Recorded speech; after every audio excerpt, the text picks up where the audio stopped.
ये प्रियंका गांधी जी को भी याद रखना चाहिए। चाहे आपका भूतकाल हो, चाहे आपका वर्तमान हो, आप सब लोग, चाहे ईवीएम हो या चाहे कागज पे लिखा हो, जब आप लोगों के चरित्र में जो है किसी तरह की मर्यादा नहीं है।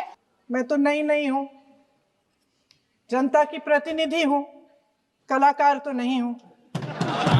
मैं इनको याद दिलाना चाहती हूँ, प्रियंका गांधी जी कहती हैं कि छोड़ो पुरानी बातें, हम पुरानी बातें नहीं करेंगे, हम पुराने लोगों के बारे में नहीं बोलेंगे। तो मैं ये जानना चाहती हूँ कि आपकी जो माता जी हैं वो तो आपकी अध्यक्ष है और इस वक्त की वो अध्यक्ष है। उनकी जो है, आप देखिए, जब उनकी नागरिकता नहीं थी, जब उनके पास 1983 में नागरिकता आई, उसके कितने साल पहले से वो वोट देती आ रही हैं।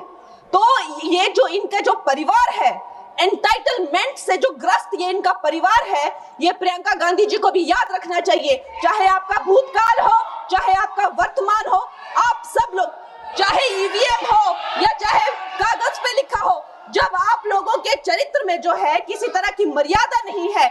मैं तो नहीं हूं, जनता की प्रतिनिधि हूं, कलाकार तो नहीं हूं। इसीलिए मैं भी सदन के सामने कुछ तथ्य रखना चाहती हूं, लेकिन सिर्फ तथ्य के रूप में रखना चाहती हूं।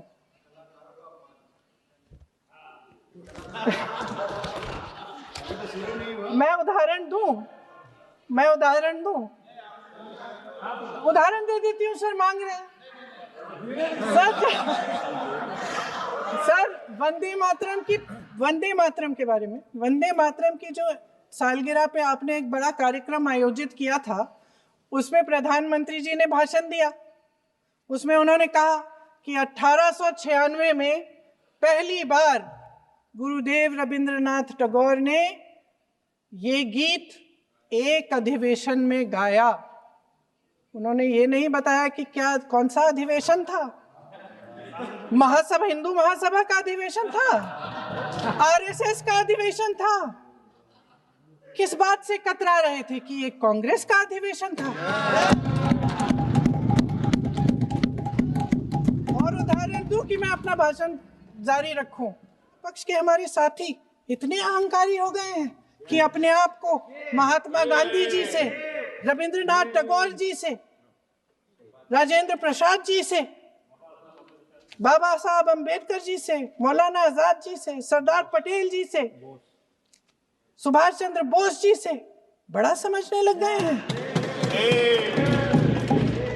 मोदी जी का अपने भाषण में ये कहना कि राष्ट्रगीत को एक विभाजनकारी सोच द्वारा काटा गया, उन सब महापुरुषों का अपमान है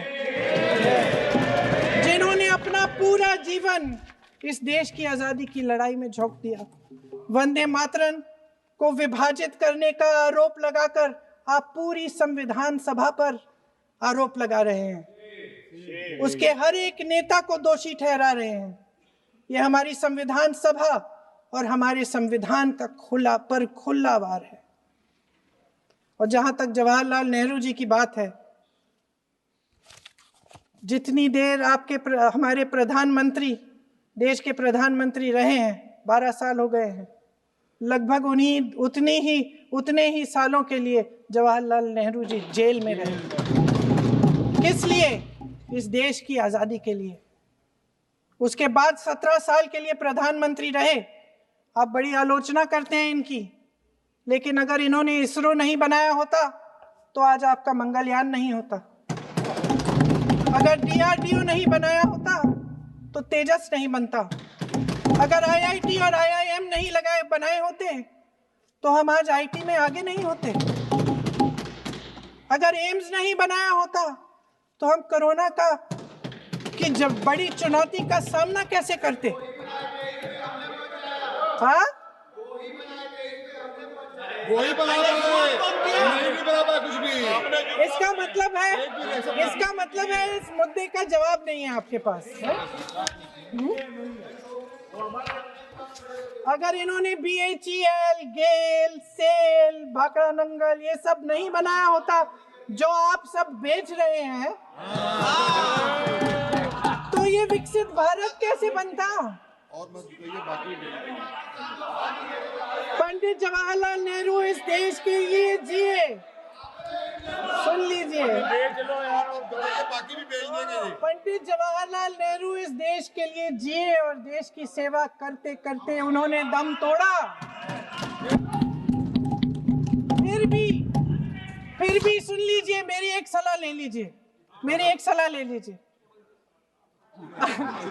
सर मैं आपको आपके माध्यम से सलाह दे रहे, अब छोड़ना नहीं। सर मैं आपके माध्यम से एक सलाह दे देती हूँ। हमारे प्रधानमंत्री महोदय 12 सालों से इस सदन में है, मैं मात्र 12 महीनों से हूँ। फिर भी छोटी सी सलाह है। उन्होंने अभी हाल ही में चुनाव था, कुछ महीनों पहले उन्होंने एक सूची निकाली थी कि विपक्षी दलों ने और विपक्ष के नेताओं ने कितने अपमान किए हैं इनके, और उसमें शायद 90-99 ऐसे उन्होंने अपमानों की सूची बनाई थी। तो मैं उनको एक छोटी सलाह देना चाहती हूँ कि नेहरू जी से जितनी भी शिकायतें हैं, जितनी भी गलतियां उन्होंने की आपके जहन में, जितनी भी गालियां देनी है, जितना भी अपमान करना है, उसकी भी एक सूची बना दीजिए। नहीं, बात खत्म नहीं है। 999 अपमान, 9999 अपमान, सूची बना दीजिए और फिर हम एक समय निर्धारित करते हैं। जैसे हमने 10 घंटे आज वंदे मातरम पर हमने बहस किया है ना, उस तरह से हम अध्यक्ष महोदय जी से पूछेंगे, एक समय निर्धारित करेंगे, 10 घंटे, 20 घंटे, 40 घंटे, जितने घंटों में आपकी ये शिकायत पूरी हो जाए, माननीय सदस्य, आप आप शांत हो जाएं और हम बहस कर लें।